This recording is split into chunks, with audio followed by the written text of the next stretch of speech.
Hello guys, this is Dark Fox Sage 2 and we are back with our new fanfic, which is What If Naruto Become Emperor of West and Builds His Harem Part 2.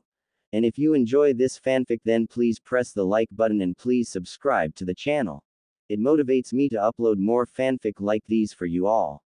Now let's start the fanfiction. Once Naruto fell into his meditation position, he began to focus his mind. For the first few minutes not much happened for Naruto, but eventually something did happen. Enter Naruto's mindscape. As Naruto was meditating, he suddenly found himself in a large dark tunnel, filled up to his ankles in water. "Where the hell am I?"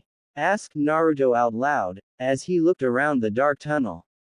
Knowing he wouldn't get any answers by just standing around, Naruto started to walk forward to see where the tunnel ended. After a few minutes, Naruto reached the end of the tunnel, where he entered a large room, with a massive cage at the other end of the room, with a large paper seal in front of it, acting like a lock, between the two cage doors. Deciding to investigate further, Naruto walked towards the cage, where once he was only a few feet from the cage. He suddenly stopped as he saw a pair of massive glowing red eyes open wide, followed by a massive mouth with razor-sharp teeth. It was then that Naruto realized who the creature was, due to seeing pictures of it from books he read when he was in the academy.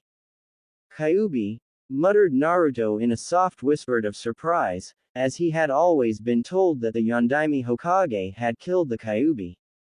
"So my tenant has finally graced me with his presence," spoke the Kyuubi in a dark, menacing voice, which would have made many brave men shudder in fear.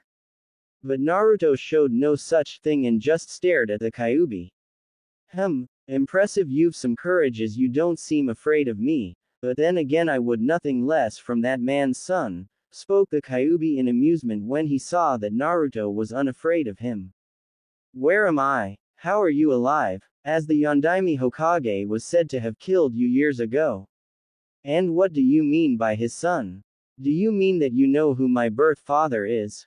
demanded Naruto as he stared at the Kyuubi, as he clearly knew things that he wanted to know. "Hey, so you don't know, do you?" asked the Kyuubi in amusement, as he found the fact Naruto didn't even know who his parents were. "Tell me," demanded Naruto as he wanted answers. "Fine, since I find you so amusing," answered Kyuubi, as he smirked slightly at Naruto staring at him angrily. "We're currently inside a seal that was placed on you by your wretched father the Yondaime Hokage, as despite what you have been told he didn't kill me, as I cannot be killed. The Yondaime Hokage could only seal me away, where when you were born, he sealed me into you." At hearing this, Naruto's eyes widened in shock. "The why Yondaime Hokage is my father and sealed you into me when I was born?" said Naruto in shock, where the Kyuubi just nodded. When Naruto heard this, everything in his life in Konoha suddenly made sense. The fact that everyone in Konoha hated him, the fact that everyone called him demon or monster, it now made perfect sense. To them, Naruto was representation of the demon that nearly destroyed Konoha and killed so many of their loved ones. Realizing this, Naruto could not help but feel angry at what his father had helped do him, as he was the one who placed the Kyuubi into him and subjected him to 9 years of hell. But whether he knew what would happen to him or not did not matter to Naruto, for as far as he was concerned, Iroh was his father, who had taken him in and cared for him like his own son. While the Yondaime was nothing more than a stranger, who placed a demon into him when he was born. "Indeed, and he was the one who placed me into you, and your mother was also the previous host to me before you."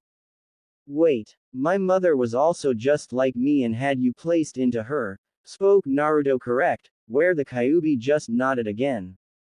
"But why?" "Because your village wanted to use my power to keep them strong, and the only way to do that was to place me into a human like you and have you use my immense power for their benefit." At hearing this, Naruto became angry, at how both he and his mother were both used by Konoha to keep it strong. While at the same time the village treated him like the plague and made his life hell, for something that wasn't his fault. "But if you were sealed into my mother, Why are you in me? Asked Naruto as if what the Kyuubi said was true. Then the Kyuubi should have been in his mother or at least died with her. Because on the day you were born, a man wearing a orang mask takes your mother after she gave birth to you. Since the man knew that when a female Jinchuriki gives birth the seal of their demon weakens, allowing said demon like myself to break free, spoke the Kyuubi. After he takes your mother he used his powers to free me and place me under his control and had me attack your former village in the hopes of destroying it. But in the end your father the Yondaime Hokage freed me of the man's control and then later stopped me by sealing me into you. And what happened to my parents? Asked Naruto. I killed them, replied Kyuubi. You what? Cried Naruto in shock. I killed them, although to be honest they were already dying as the technique that your father used cost him his life and your mother was slowly dying. Since the process of extracting any biju like myself from their host is so painful that they will die from it, answered the Kyuubi without the slightest bit of remorse for what he had done.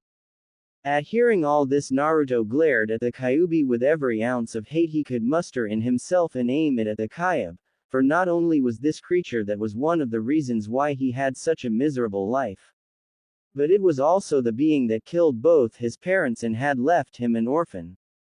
After a few minutes at glaring at the Kyuubi, Naruto took several deep breaths to calm himself down, just as his adopted father Iroh had taught him. Upon when he then looked directly at the Kyuubi and spoke again.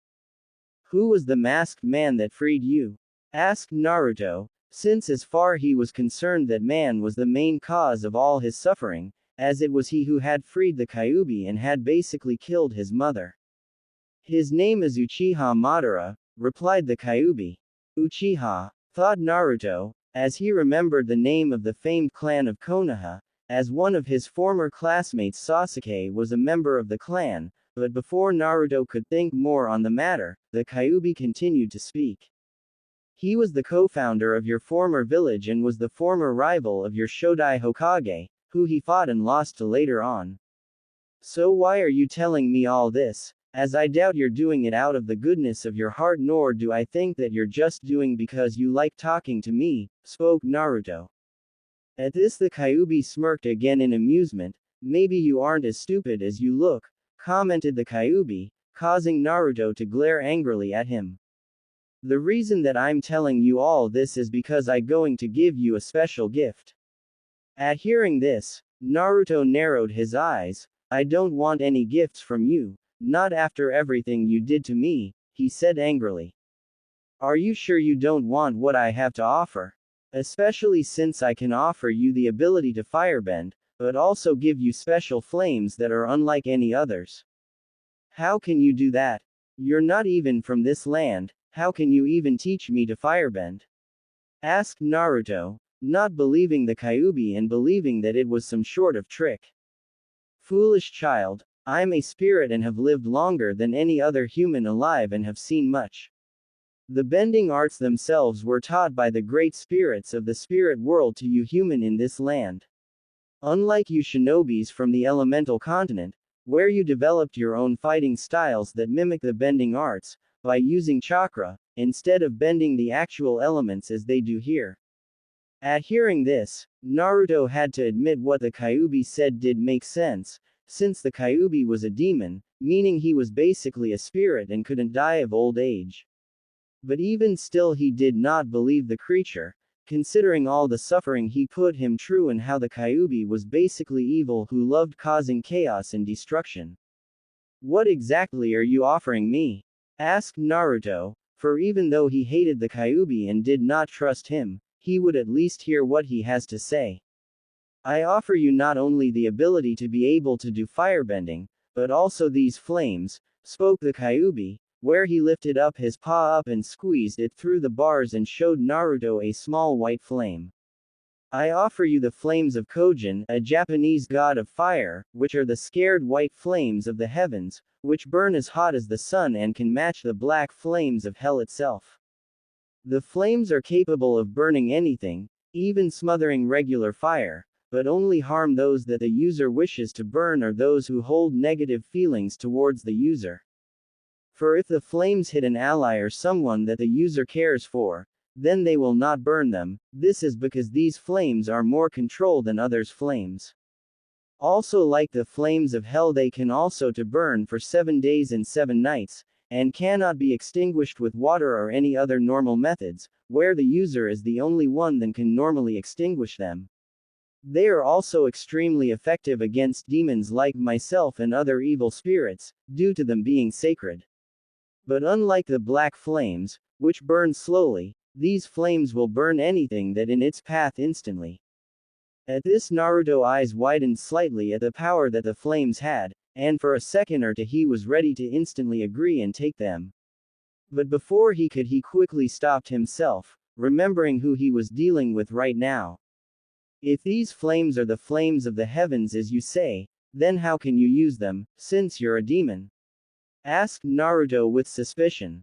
I cannot use them, as you say, since I am a demon, making them worthless to me, but since I'm also a spirit of fire, I can at least summon them and even pass them on to someone like you, stated the Kyuubi. At hearing this, Naruto became even more suspicious of the Kyuubi. Then why are you giving me these flames? Especially since, as you said, they can be used to hurt you. It because for the past 9 years, ever since your wretched father sealed me into you, I have had nothing to do but sit in this cage and watch your worthless life. This of course has been extremely dull and boring, and although I will break free of this seal one day and devour you, I'll need some form of entrainment until then.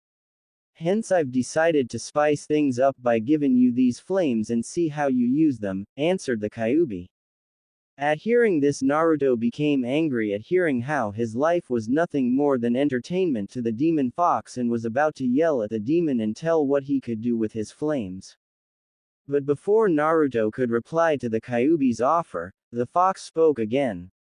If you take these flames, then not only can you make your new father proud, but also show all those other fools like the Fire Lord the power you possess, spoke the Kyuubi, playing of Naruto's thrust to prove himself to others and show that he was more than what most people thought he was. And as the Kyuubi suspected when he said this, he saw Naruto staring longingly at the white flame that was in the Kyuubi's paw. The Kyuubi plan was of course to have Naruto use the white flames for destruction, for he had been watching Naruto the past 6 months and knew of the great war that the Fire Nation was raging. He was also well aware of the destruction and chaos that the Fire Nation was bringing throughout these lands, due to him being also a being of chaos and destruction as well. Hence he wanted some part in on it, which was why giving Naruto these flames was part of it. The Kyuubi of course knew of Naruto's longing for acceptance by those around him, much like the longing he had when he was in Konoha. He also knew that if he gave Naruto these flames, he would eventually use them in the war, whether it was by his own choice. Where he joined the army in the hopes of gaining acceptance in the Fire Nation, by fighting in the war and gaining fame or glory for himself, or be forced in the war by the Fire Lord, in the hopes of using the flames to the Fire Nation's advantage. Either of which was fine by the Kyuubi, since his plan was to have Naruto fight in the Fire Nation's war and use the white flames, and have him cause more chaos and unbalance in the world.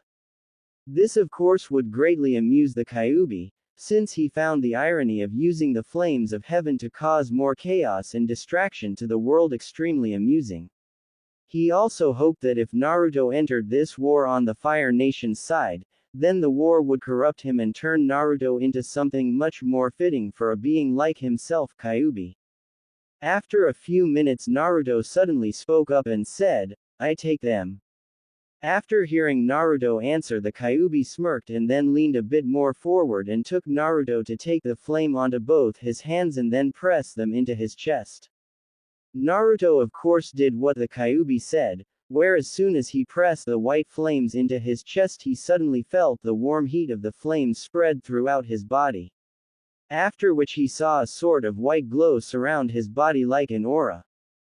Good, the flames are now within you. Now you can do firebending and use white fire, spoke the Kyuubi, after which he then told Naruto to leave as he was tried, which Naruto was more than happy to do as he had enough of talking to the wretched demon fox as well. End Naruto's mindscape. As Naruto came out of his meditation state, he heard his father voice calling out to him and felt him shaking him. Naruto.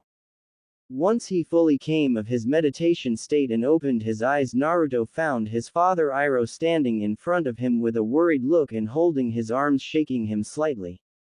While his little pet monkey Xiao Zi was pinching Naruto's cheeks, hoping to waken his master, since like Iroh he was worried about Naruto. Dad, spoke Naruto with slight confusion, as he was still slightly disoriented after just coming out of his meditation state. Naruto, thank goodness that you all right, spoke Iroh with clear relief. I was calling out to you for several minutes, but you were in too deep a trance and didn't reply to me. I was beginning to worry. I'm all right, Dad, just a little woozy. How long was I out? Asked Naruto. About 20 minutes, I would say. I became even more concerned when I saw white glow around your body just a moment ago. What happened to you, Naruto? At this, Naruto sighed, where he spent the next half hour explaining to his father what had happened. When Naruto explained everything that happened, Iroh had a slight frown upon learning this, as he became suspicious at how the Kyuubi gave his adopted son these powerful flames for simple amusement. He was even more concerned at the fact that the Kyuubi was in his son to begin with, as he had read about the demon from one of the books he had gotten when he visited the elemental continent. Hence he knew how powerful the demon was, along with all the destruction and chaos it had caused. As Iroh thought over what he had just learned from Naruto, his adopted son suddenly spoke up with a concerned look, due to seeing the frown on his Iroh face. You don't think I'm a monster, do you, Dad? Asked a worried Naruto, as he was afraid that if his adopted father would hate him just like most of the people in Konoha did, because he had the Kyuubi inside him.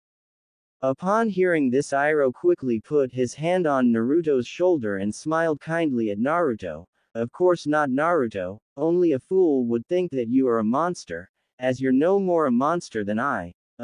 Spoke Iroh, where Xiao Zi cried, eek, agreeing with Iroh. This of course made Naruto smile, happy at the fact that his father still cared for him regardless of what lay within him. He even petted Xiao Zi on the head, thanking his little friend for his support. But we'll have to be more careful now, spoke Iroh seriously, gaining Naruto's attention, as there'll be others like those in your former village that'll not understand you and will fear you, as unfortunately people tend to fear and hate things that they do not understand. Also there'll be those like my brother, who if they found out that a powerful demon like the Kyuubi was sealed within you, then they'll do what your former village tried to do and try and turn you into a living weapon and use the demon's power to finish the war.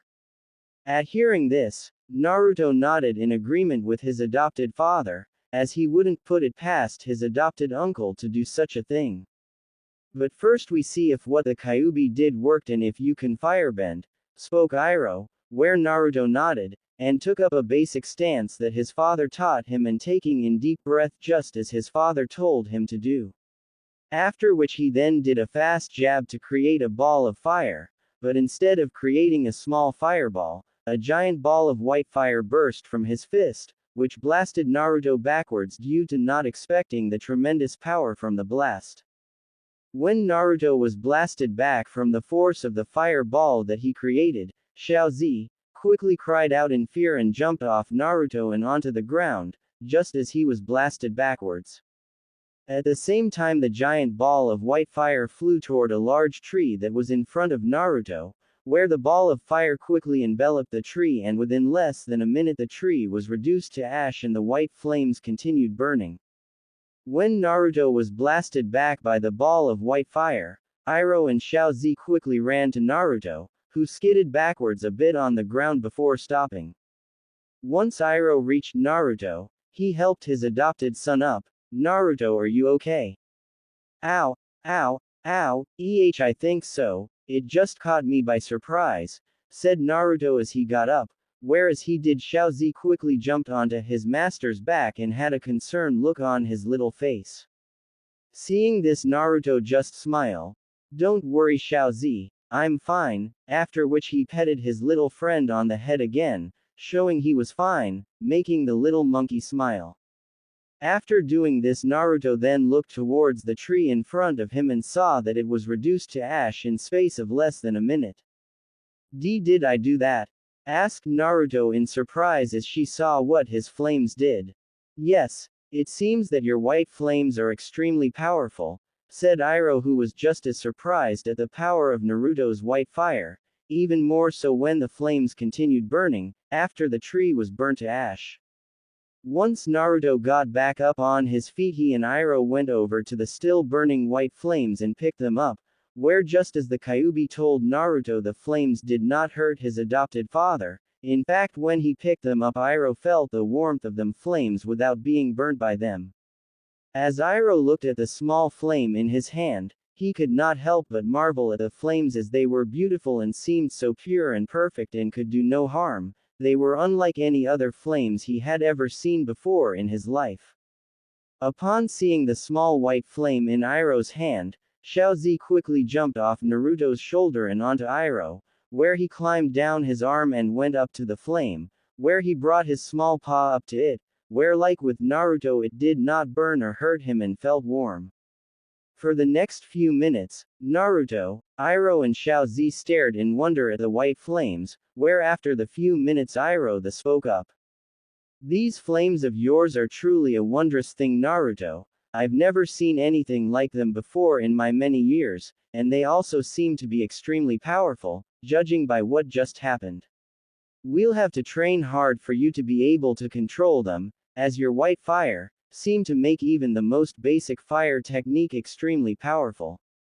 Naruto of course nodded in understanding, as he knew his adopted father was right, after which Iroh then dropped the white flame he picked up and asked Naruto to see if he could extinguish the white fire. Since from what Kyuubi told Naruto, the flames would continue to burn for 7 days and nights, where if they left them then chances were someone would come across them. Where if someone saw white flames burning constantly on the ground without burning themselves out, then it would draw a great deal of attention on Iroh and Naruto, which was something they wanted to avoid, at least for now until they got their stories straight. At first when Naruto tried to extinguish his white flames he had no luck, but after a few minutes and much concentration, he was able to extinguish his flames. Once the flames had been extinguished, Iroh decided that they would call it a day and celebrate Naruto's first successful attempt in firebending, but would keep the news between themselves, at least until Naruto gained better control over his new flames. Iroh also planned to set up a training regime to allow Naruto to control his new fire better, as after seeing the power of white fire, he knew that if Naruto didn't learn to control them, they could be extremely dangerous to not only Naruto himself but to others around him. But that would be for tomorrow, since today would be spent celebrating Naruto becoming a firebender, one which Iroh believed would surpass all others, even himself. But even as he thought this, Iroh was unaware at how true this belief was, since this was the beginning of a new legend that was about to be born, one that would be known throughout not only the 4 great elemental kingdoms, but also in the shinobi world of the elemental continent, the legend of the White Fire Prince of the Fire Nation.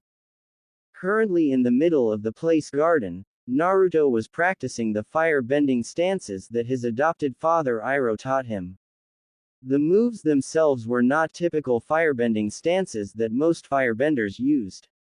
These stances were called the Dancing Dragons, an ancient firebending style that Iroh had learned, which didn't require a firebenders to use anger, hate or rage to create his or her flames. For the past month and a half, Naruto had been practicing hard in his firebending, so to control his white flames.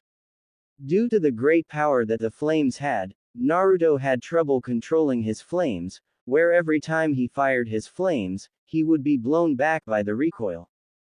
For most of their training, Iroh had focused on Naruto strengthening his stances, so that he could withstand the recoil of firing his flames, while at the same time, be able to control the amount of flames he fired. Due to the strength of his flames, he didn't need to put as much power in his fire as most firebenders would in their attacks to get a certain result. Naruto's training was of course not easy, as he spent nearly every day practicing his firebending, but slowly and surely he was making progress and improving his firebending. As Naruto continued with his training, his pet monkey Xiaozi sat on a nearby tree branch munching on a small piece of apple, as he watched Naruto train. Normally Naruto would train outside the palace, so to stay out of prying eyes and keep his special flames a secret for as long as possible. But due to his adopted father Iroh being called for a war council meeting, with the Fire Lord and his generals, Naruto was forced to stay in the palace to train. As Naruto continued practicing his moves, he made sure not to release his flames, so not to attract unwanted attention from people. The reason why Naruto was keeping his new flames a secret was because his father believed it would be best to keep his new flames hidden from everyone until he was able to control them fully. Since when people learned of his white fire, there would be many unwanted questions being asked, which could lead to people discovering about the Kyuubi being sealed within him, where they would then take him away from his father. As Naruto practiced his stances, he suddenly heard a familiar laugh and voice coming from behind him. Well, if it isn't Little Whisker, training to try and become a firebender. Before he even turned around, Naruto already knew who the person that spoke was, since he immediately recognized the voice and only two people ever called him Whisker. One would say it is a harmless nickname, while the other would use it as an insult and a tool to make fun of him. The person who had said it now, clearly was using it as the lesser of the two. What do you want, Azula? As I don't have the time or the patience to deal with you today, said the annoyed Naruto, as he turned around to face his adopted cousin, who was accompanied by Mai and Tai Li. Oh, how hurtful. Is that any way to greet your dear cousin? Replied Azula, feigning hurt at Naruto's word. It's no worse than how you treated me. Now what do you want? As I'm busy, replied Naruto as he tried to focus on his training and ignore Azula. Oh, nothing much. The girls and I were just walking around and we saw you training and decided it would be fun to watch you try to firebend, answered Azula, emphasizing the word try, so to annoy Naruto.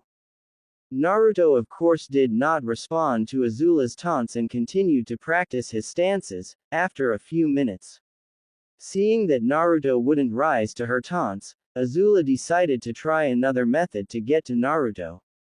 It seems that you're still not quite getting it, Whiskers. Let me show you how a real firebender does things, spoke Azula as she walked to Naruto and pushed him aside.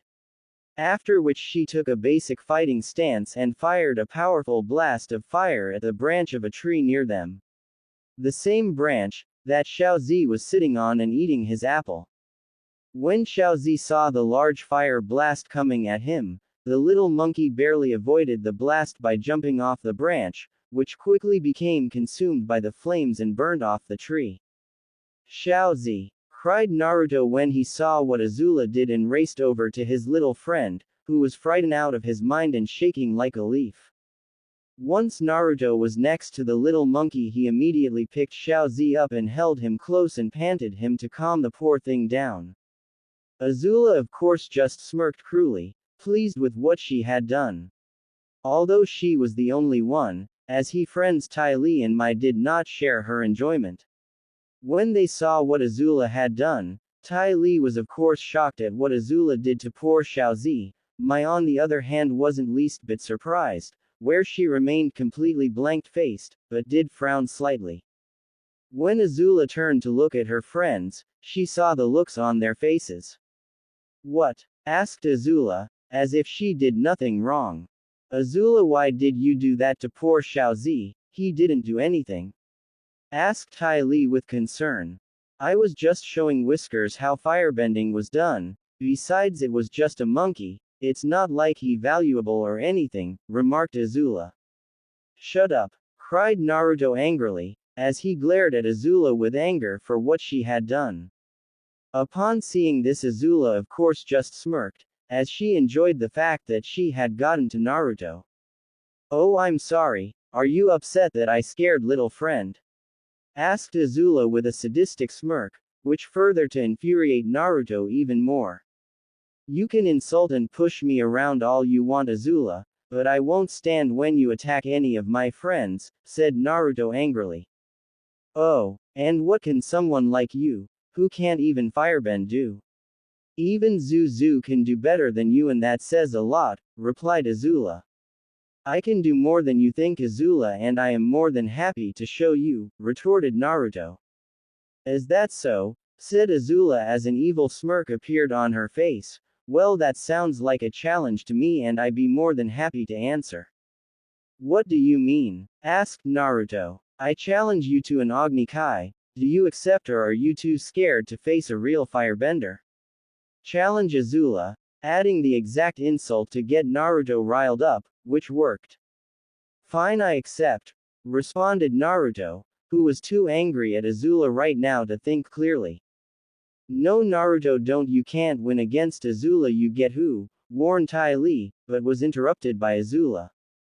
"Quiet, Tai Li. He accepted my challenge and he can't back out of it now, not unless he wants to be disgraced, well as it Whiskers," said Azula as she turned from Tai Li to Naruto with a cruel smile and emphasized the word whiskers. "Like hell I will. Let's do it here and now and get it over with," replied Naruto angrily, as he put Xiaozi down in a safe place and then fell into a fighting stance. "Oh no, we won't have it here, it just won't suit. We'll hold things off and give you time to train a bit more. Not that it helped though," said Azula with a smirk before continuing. "We'll have the duel in a fortnight's time, that way, no one can say I didn't give you a sporting chance." "Fine," replied Naruto, not caring when or where he fought Azula.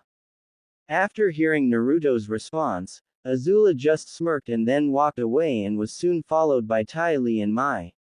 But not before both girls gave Naruto slightly worried glances, as they knew how skilled Azula was when it came to firebending and how ruthless she could be.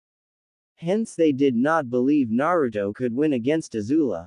Once the girls finished looking back at Naruto, they quickly turned around and started to follow Azula again, leaving Naruto and Xiaozi alone in the royal garden again.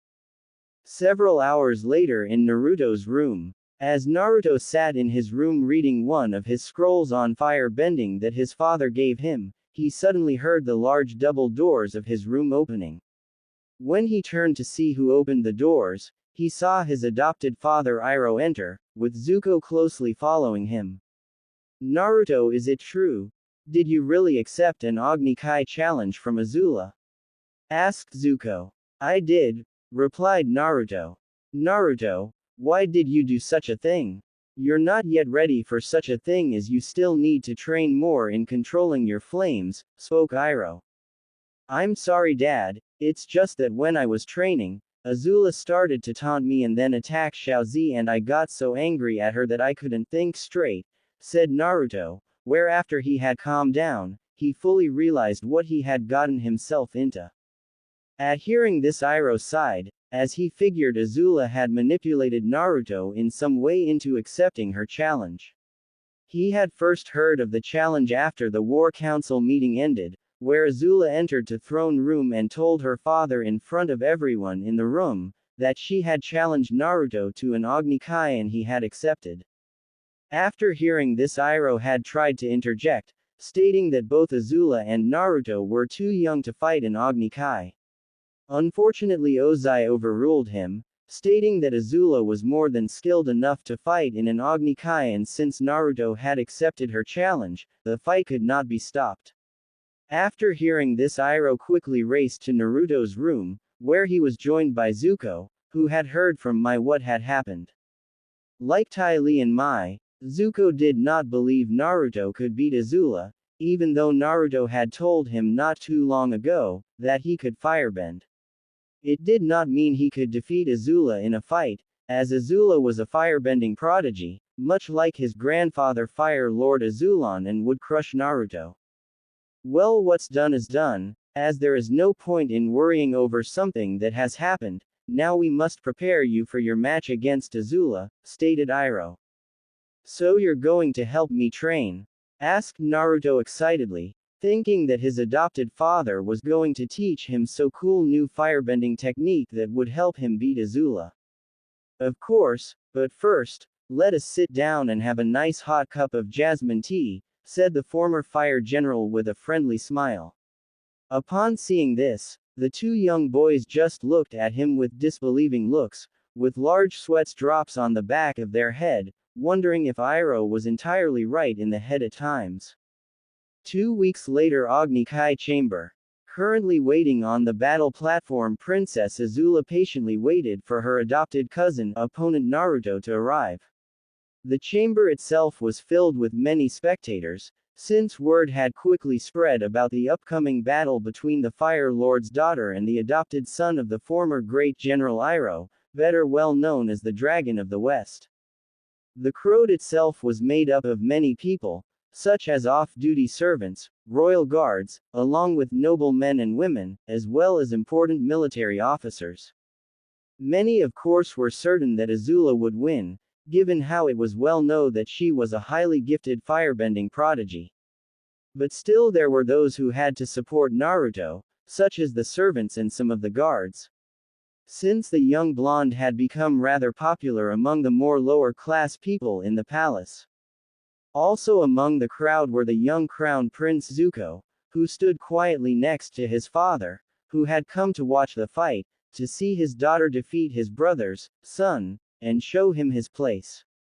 As Zuko kept a lookout for Iroh and Naruto to show, he also noticed Mai and Tai Li, who stood next to their own families, who came to watch the battle between the two members of the royal family. Soon enough, the large double doors to the chamber opened up, where Iroh and Naruto and their personal guards entered the large chamber together. When the small group entered the chamber and began to walk towards the battle platform, a large amount of whispering began, where many people stared at the group, or more precisely, at Naruto, who looked fairly ragged and dirty. Naruto of course ignored the stares and whispers of the crowd, where he focused on Azula at the other end of the platform, who smirked confidently, as Naruto neared the platform. Once Naruto and Iroh and their guards reached the platform, Naruto lifted Xiao Zi off his shoulder and handed him to his father, who in turn gently placed the little monkey on his own shoulder. After which Iroh then knelt down to Naruto and placed both hands of Naruto's shoulders. Now remember your firebending basics, Naruto, as well as what else I taught you. They are your greatest weapons, no matter who you face against. I will, Dad, replied Naruto with a serious look. Good luck, Naruto, spoke Hu in his usual gruff voice and nodded to the young blonde. Show her and the rest of these snobs what you're capable of, said Zhang, with an encouraging grin behind his masked helmet, as he placed his hand on Naruto's shoulder. You can count on it, replied Naruto with his own grin, after which Iroh and the guards went over to stands, where Iroh stood next to his brother Ozai in the front row, while Naruto walked up the small stairs of the platform. Once Naruto was on the platform, Azula spoke up. Well, looks like you finally showed up, and are even dressed in a style that suits your class, although I must say, I was half expecting you to back out or run away. As if, replied Naruto as he narrowed his eyes. Well, it doesn't matter now, as this won't take very long, since you can't use any of your ninja tricks in an Agni Kai match, and by the time I'm done with you, not even Uncle Iroh will be able to stand looking at you, said Azula with a sadistic-looking smirk. Naruto of course didn't retort to this, and he just narrowed his eyes, where he and Azula then turned their back to one another and knelt down and waited for the match observer to begin the match.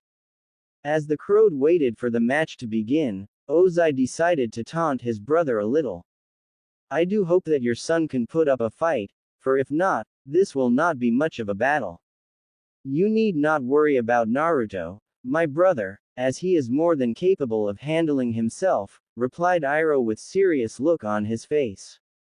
We shall see, replied Ozai, as he kept his eyes on the two youth, not really believing his brother, as he was certain that his daughter would easily defeat the mongrel that his brother brought into their family. Soon after the match observer began the battle, where the two youths stood up and took up fighting stances when they turned to face each other. Azula quickly started things off by sending a large red and orange fireball at Naruto. Seeing the large fireball coming at him, Naruto immediately jumped to the left to avoid Azula's fireball. After seeing that Naruto had avoided her first attack, Azula fired another fireball at Naruto, who quickly ducked under the ball of fire just when it was about to hit him. Huh, I see Uncle has taught you how to duck and run around like a coward, but I doubt he taught you what a real firebender can do, so allow me to show you, spoke Azula. After which she thrust both her fists forward and launched a massive ball of fire at the blonde-haired prince. As the ball of fire came at him, Naruto knew he couldn't sidestep or suck under the large fireball this time. So he quickly jumped up high into the air and flipped over the fireball, just as it was about to hit him, narrowly avoiding it. Whoa, close one, said Naruto out loud. You like that? Well, here's some more, said Azula, as she fired yet another massive fireball with both her fists.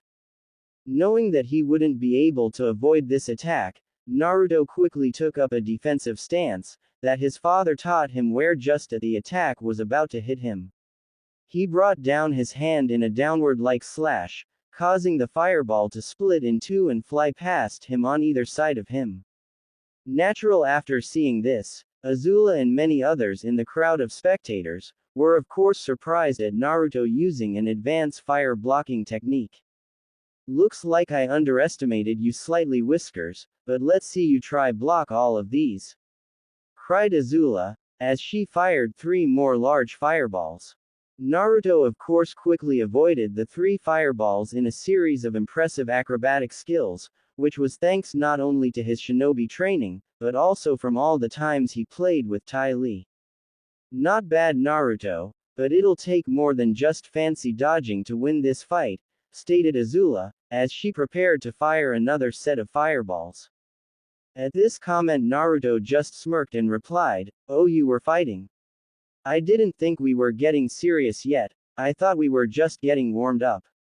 "You haven't seen anything yet," stated Azula, as she fired yet another set of fireballs at Naruto, who of course continued to dodge them as they came at him. "Come on, Azula, is that all you got?" said Naruto with a smile, as she sidestepped yet another fireball. Annoyed by what Naruto said, Azula quickly moved forward towards Naruto on the platform, where once he was only a few feet away from her. She did a wide spinning kick and unleashed an wide blazing arc of fire at Naruto, who quickly jumped up high into the air to avoid the fire attack. "Is that really all you got? As I gotta say, I'm disappointed. They'll call anyone a prodigy these days," taunted Naruto after he landed on the ground where he saw that he was getting to Azula. "Not even close," retorted Azula angrily, as she narrowed her eyes and fired a stream of fire at Naruto, who narrowly avoided it. "Missed again," taunted Naruto after he avoided the attack. "I have to say, I thought you were better than this. Even Zuko can do better than you right now." "Damn you," cried Azula angrily, where she fired another fireball at him. As she was starting to lose her cool at how Naruto was avoiding all her attack and making her look like a fool, while at the same time insinuating that Zuko was better than her. Naruto of course quickly ducked under the fireball and then got back up on his feet, where he then continued to taunt his female cousin. "You missed again. Yesh. Azula, you're getting sloppy, very sloppy. Shut up, you filthy peasant," cried the angry Azula, who was infuriated at how Naruto was continuing mocking her and how he continued to avoid all her attacks, making her look incompetent. Naruto of course smiled at seeing this, as it was nice to give Azula a taste of her own medicine, given how much she would taunt and mock him and Zuko over the months. But even still, his taunting of her was not just to get back at Azula for all the things she did to him over the months. His taunts were actuality part of the strategy that his father had come up with to help him with against Azula. Flashback to 2 weeks ago. After dodging a fireball from Iroh, Naruto quickly looked up and saw another ball of fire heading for him, forcing him to jump up high into the air to avoid it. This of course continued for several more minutes, until Iroh decided that it was time to take a break and have a nice cup of tea, as well as stating that he needed to take a break, since he wasn't as young as he used to be, as they had been at this for several hours. As Iroh poured himself and Naruto some tea, Naruto decided to ask Iroh a question. Dad, why are you having me do all this? I thought you were going to teach me some advanced firebending moves to beat Azula. Iroh of course did not answer straight away, where he slowly took another sip of his tea, although when he finished drinking, he then looked at his adopted son. What I'm teaching you Naruto is something much more important than firebending, answered Iroh, before taking another sip of his tea. What? By moving around and avoiding attacks? Said Naruto, as he found the whole idea rather silly. Yes, replied Iroh simply. But what good will that do me when Azula is trying to roast me alive with her flames, stated Naruto, as he still didn't understand what his adopted father was thinking. Then let me show you, answered Iroh, where he then went over to Xiaozi, who was happily eating some nuts that Iroh had given him earlier, where he then whispered to the little monkey, who just went, eek, in agreement, when Iroh finished whispering, who then turned to Naruto again. Now Naruto, I want you to try and catch Xiaozi. Huh, stated Naruto in confusion. I want you to try and catch Xiaozi, repeated Iroh with a smile. But why? Asked Naruto, not getting why his adopted father wanted him to catch Xiaozi. Just humor an old man, spoke the former general as he smiled at his son, who just sighed and did what his father asked him and attempted to catch the little monkey, who quickly jumped away and scampered a few feet away from Naruto, where it then turned around and grinned cheekily at him. Frowning at this, Naruto walked over to and held out his hand in an attempted to pick the little monkey up. Come here Xiaozi, you know I won't hurt you. Xiaozi of course just grinned again and then raced straight at Naruto, avoiding his hand and running right between his legs, causing Naruto to fall on the ground as he tried to catch Xiaozi. Damn it, Xiaozi, come back here, cried the annoyed Naruto, as he picked himself up and chased after his pet monkey.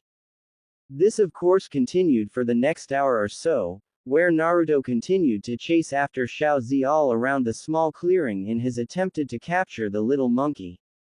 But each and every time Xiaozi would avoid Naruto's attempts, as thanks to his small size, the little monkey was quite fast and very agile, making him very difficult to catch.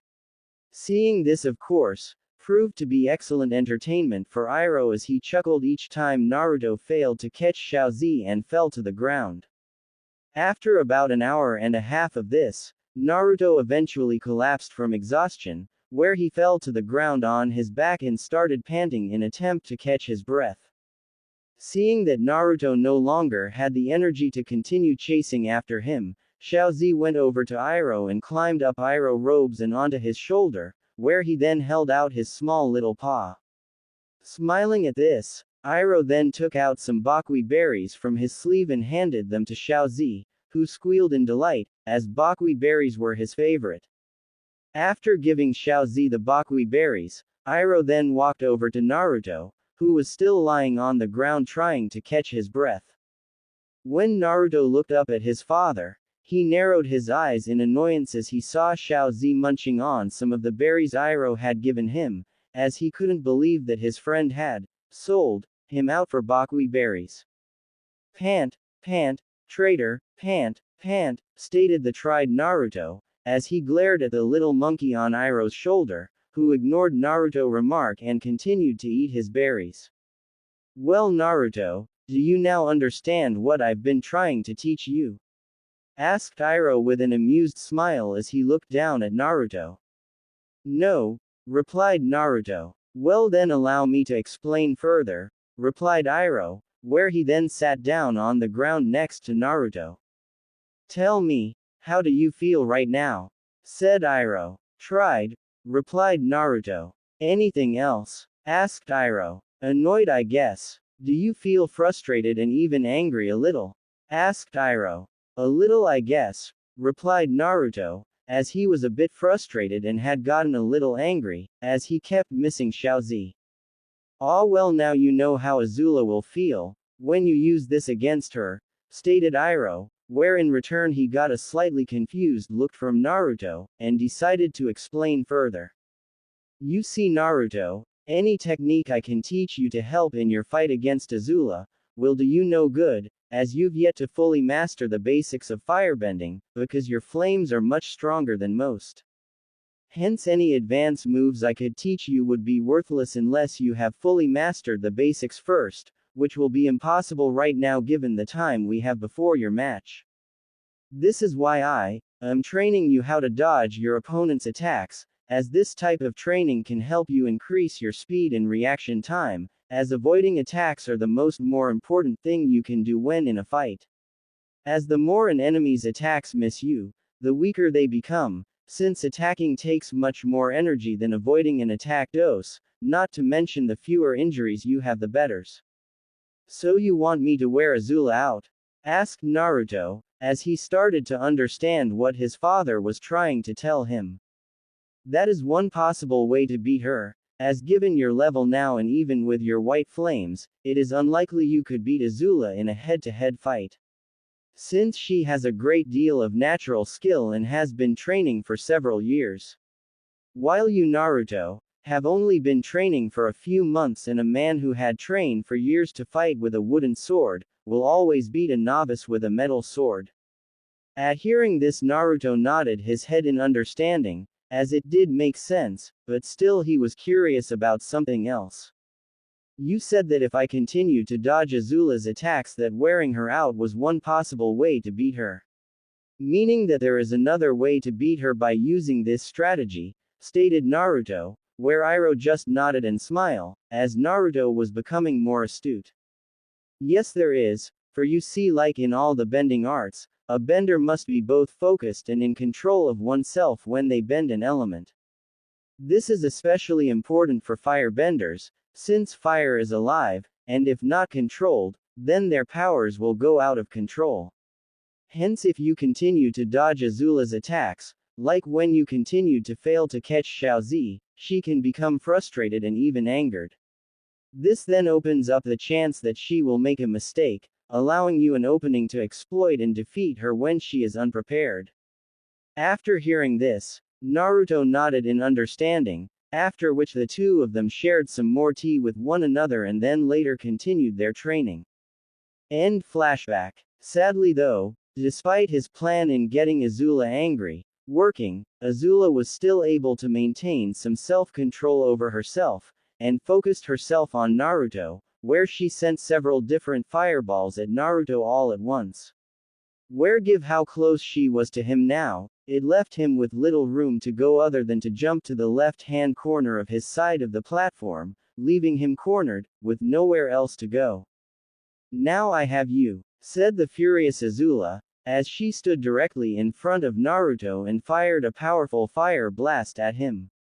Fortunately though, Naruto was able to avoid the attack, where just as Azula was about to fire her attack, he jumped up into the air and flipped over Azula and landed behind her, where he then quickly did a leg sweep, causing Azula to fall forward.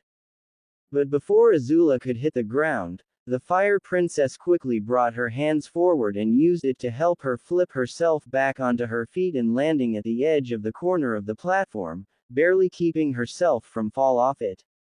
After quickly regaining her balance, Azula immediately spun herself around and fired a powerful stream of fire at Naruto. She then followed the fire stream up with several more fireballs in a powerful blazing arc, forcing Naruto to retreat back to the other end of the platform. Once Naruto was at the other end of the platform, Azula quickly calmed herself down, as she realized that Naruto had been taunting her, so that she would get angry and lose control of herself and make a mistake. a tactic she herself had often used on Zuko on several occasions, when they spared with one another. After calming herself, Azula immediately smirked at Naruto. Nice try, Whiskers, but it'll take more than simply tricks like that to beat me. Seeing how Azula had realized what he was doing, Naruto narrowed his eyes. He wasn't surprised that Azula had figured out his strategy, as she was no one's fool. But still he had hoped that he could keep Azula angry and frustrated enough that she wouldn't figure out the truth until it was too late. Now that I've realized your pitiful little strategy, you're finished, cried Azula, where she sent a large powerful blast of fire at Naruto. When Naruto saw the blast of fire coming at him, he decided that it was finally time to fight back, where he immediately took up a fighting stance and fired a small but powerful blast of white fire. Although the blast was medium size, the force of the blast pushed Naruto back slightly, but thanks to his training with his father he held in stance.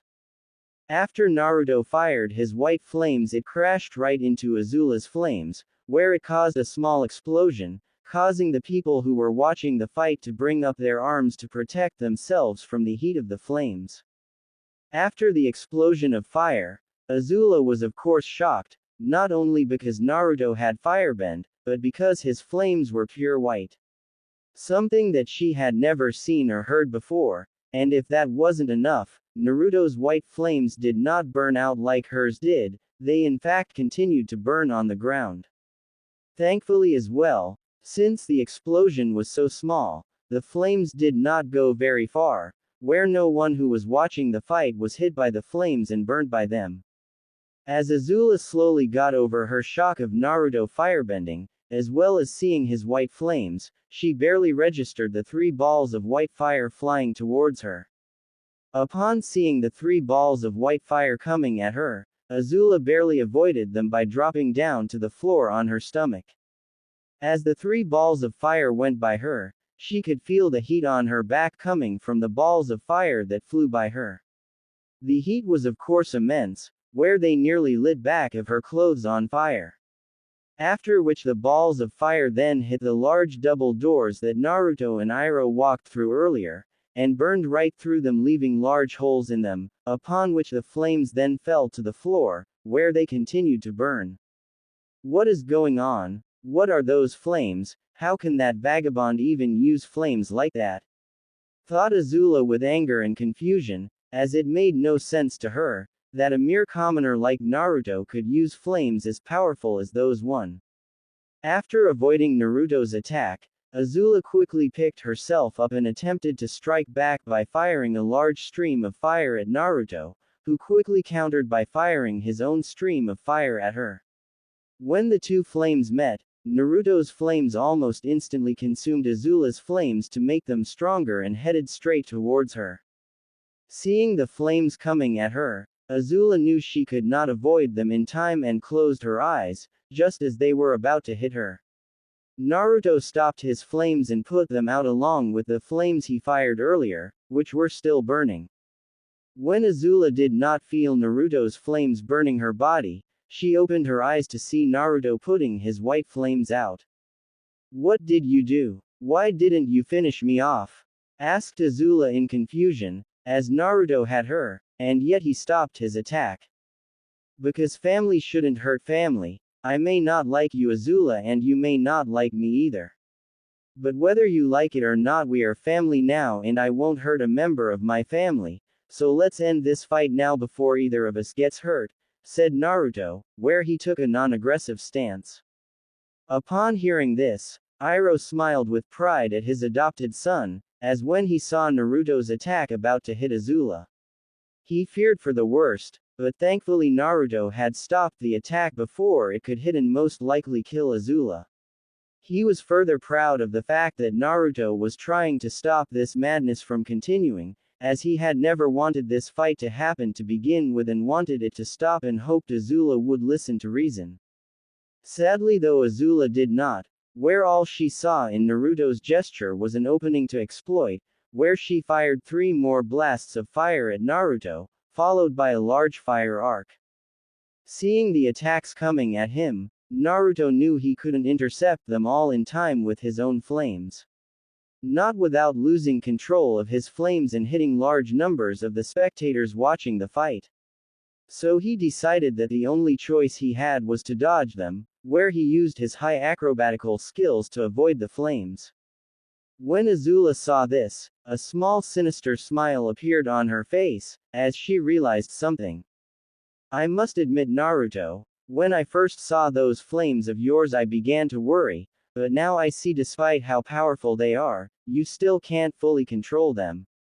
That's why you tried to make me angry and lose focus, so that it would be easier for you to take me out.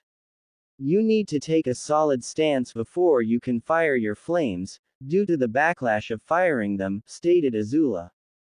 Naruto of course did not respond to Azula's remark, as he knew she was right, since his firebending was limited, given how he didn't have his it for very long. For the next few minutes Naruto was once again on the defensive, where he continued to avoid Azula's attacks. Who slowly moved towards Naruto, while firing her flames, limiting the area of space he had to move around. But do you know what the funny thing is? Asked Azula as she continued to send blasts of fire at Naruto. If you hadn't stopped your flames when you had me, you would have won.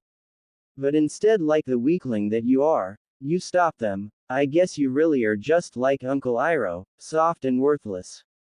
Eventually though, Azula cornered Naruto at the left-hand corner of the platform. Nowhere to run now, Whiskers, stated Azula's when she cornered Naruto, now burn.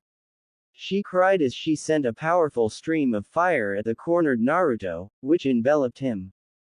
Naruto! Cried Zuko as he saw his sister fire the stream of fire at his adopted cousin. Naruto! Cried Ty Lee, fearing that Azula had really killed Naruto. Even Mai showed some concern for Naruto's safety after being enveloped by Azula's flames. Ozai on the other hand smirked, believing that Naruto was now flawlessly done Azula. Although his smirk quickly disappeared when he thought about the white flames that Naruto created and wondered how on earth Naruto created them.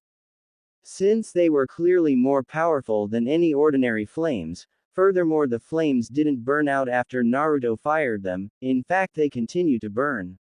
As he thought about the flames more, Ozai began to wonder if his brother Iroh had taught Naruto how to create those flames. Since he refused to believe that some lowly commoner like Naruto could create such powerful flames like them by himself. But when Ozai turned to his brother, instead of seeing Iroh breaking down or going into a furious rage at the death of his adopted son, he saw that his brother remained perfectly calm and not the least bit worried. Confused at his brother's lack of concern, Ozai quickly turned back to the platform, where his eyes widened in surprise and confusion. At the same time, after she had fired her attack and her flames had dissipated, Azula looked to see what was left of Naruto, but much to her confusion and shock, there was no body. Azula of course knew that her flames weren't strong enough to completely destroy Naruto's body. Hence there had to be a body, yet there was no trace of him. Realizing that Naruto had to have avoided the attack somehow, Azula began to look around for Naruto, but couldn't find him anywhere. Thinking that Naruto had to have used one of his ninja tricks, Azula was about to call him out, stating that he couldn't beat her in proper Agni Kai and that he was a coward, in the hope that she could rile him up and lure him out. But before she could do that, she suddenly heard Naruto's voice from above her. Looking for me. When Azula and the rest of the spectators looked up, they saw Naruto floating in midair with white medium-sized flames sprouting from his hands. Upon seeing this, everyone in the crowd including Ozai, Zuko, Ty Lee, Mai couldn't believe that Naruto was pulling off jet propulsion. An advanced firebending move that even most firebending masters would have difficulty doing, and yet he was doing at a level that none of them or anyone else in over 100 years could do, using it to fly. The only ones in the room that weren't surprised at what Naruto was doing were Iroh, his guards and Naruto's guards Hu and Zhang, since they all knew Naruto could do this.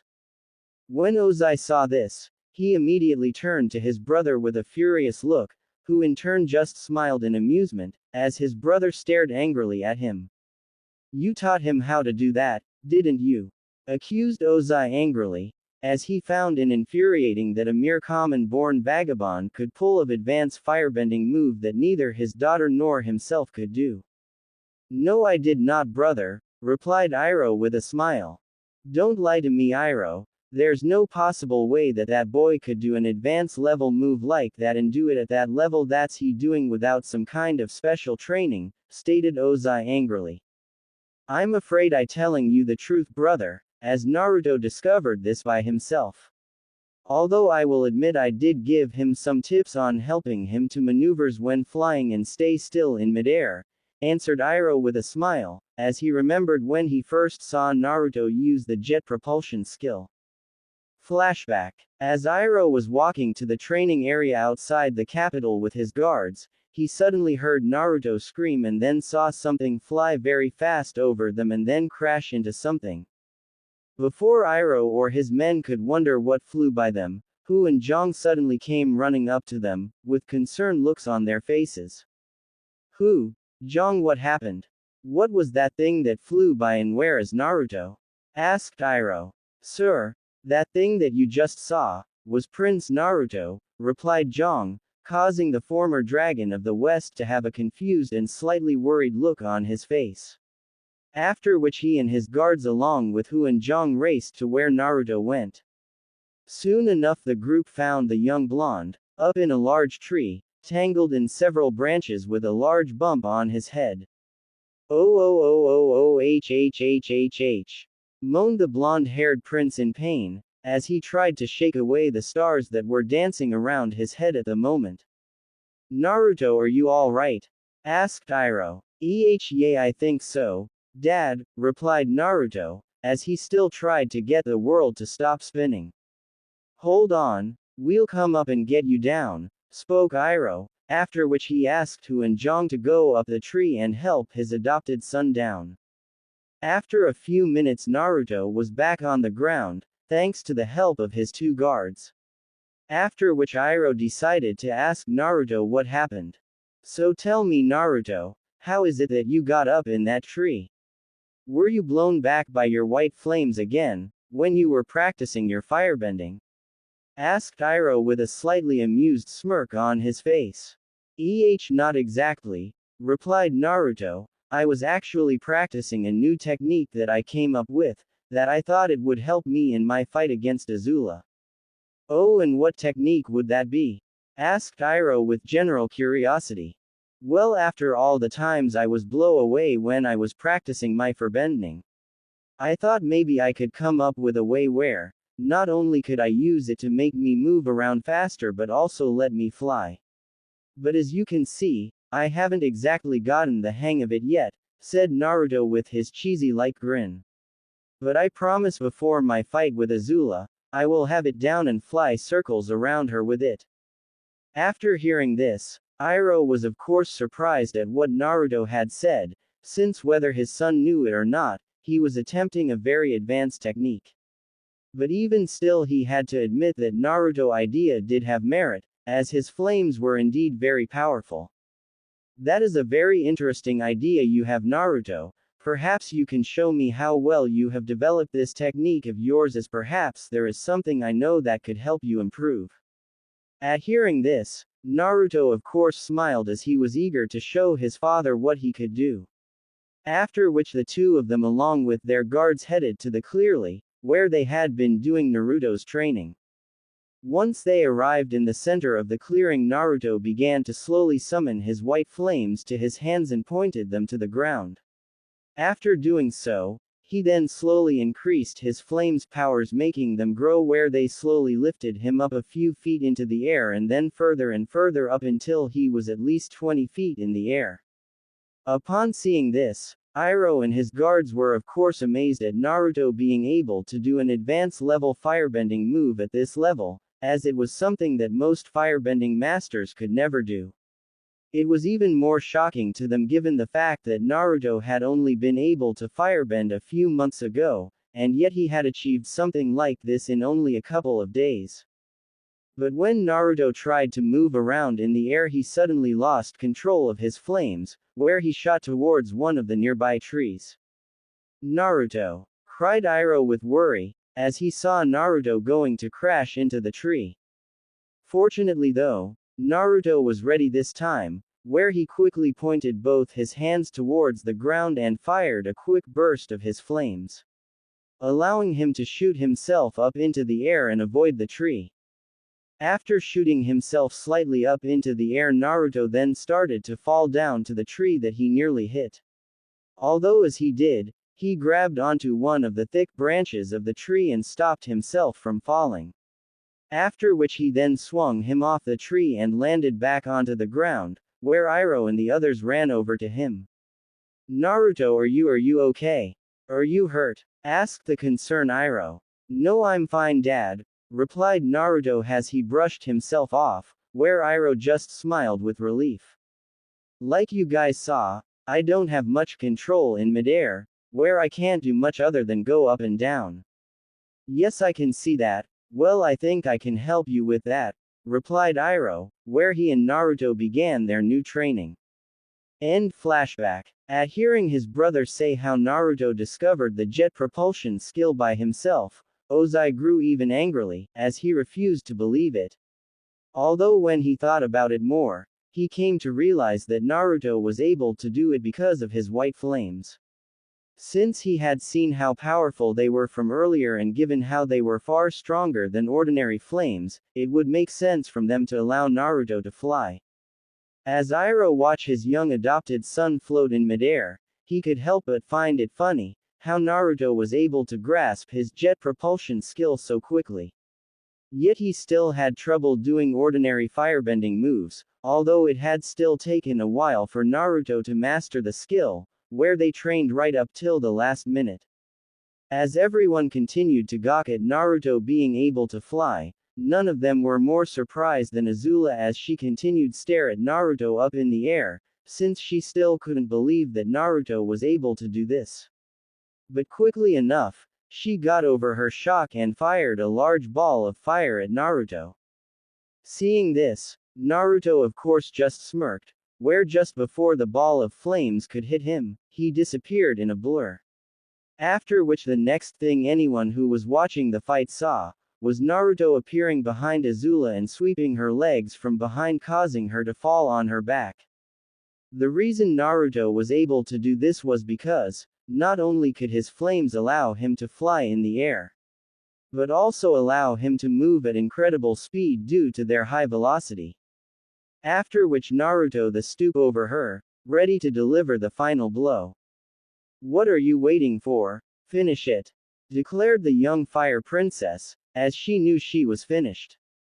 I don't need to, I already won, stated Naruto, where he looked match observer, who just nodded.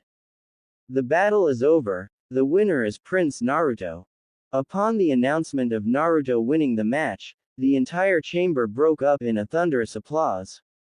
The loudest of cheers of course came from the palace servants and off-duty royal guards, who had cheered Naruto on from the beginning. Many of the noble families even joined in the applause, as they had all been impressed with Naruto's skill, especially with his new white flames.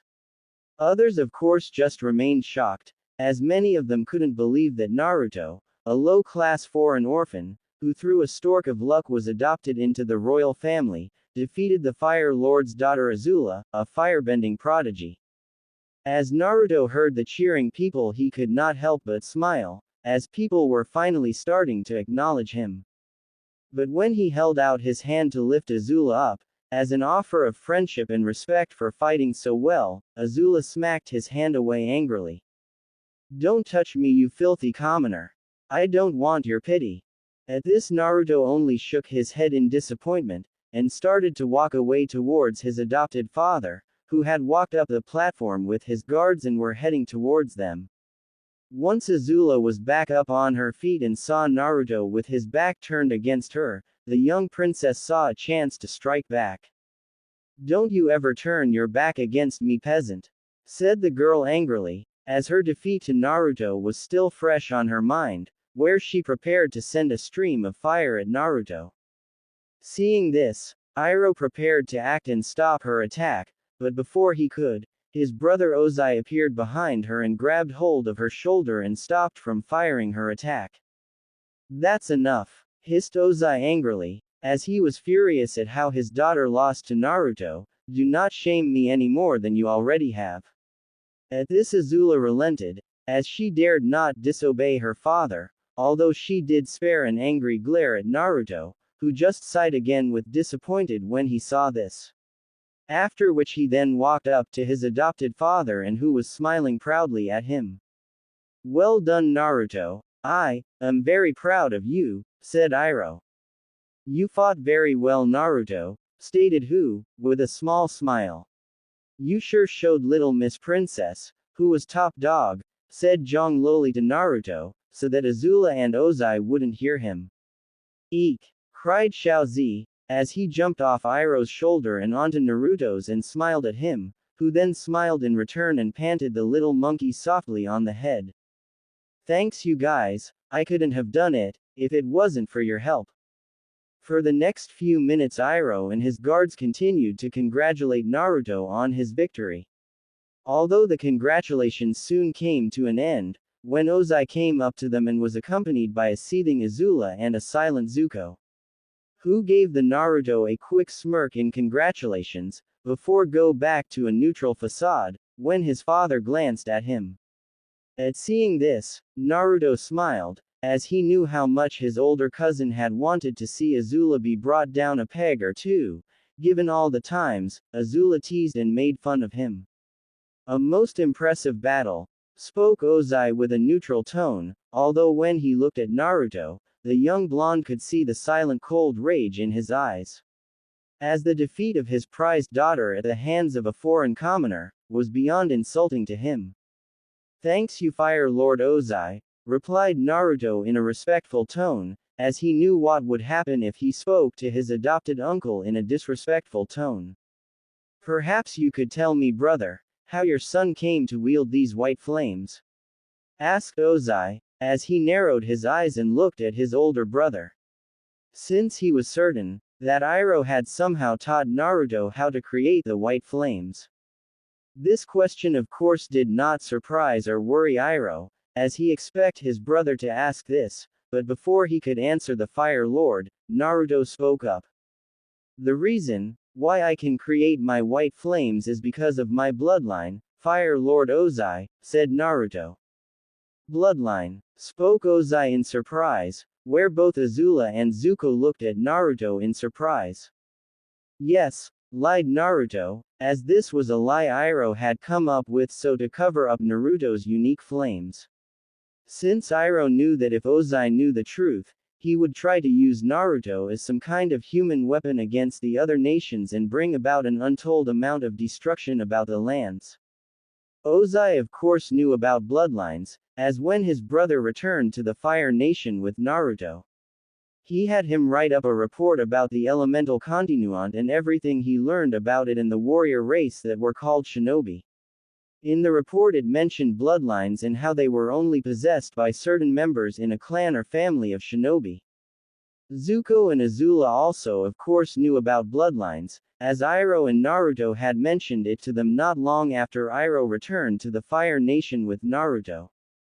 "And why exactly was I not informed of this when you first arrived?"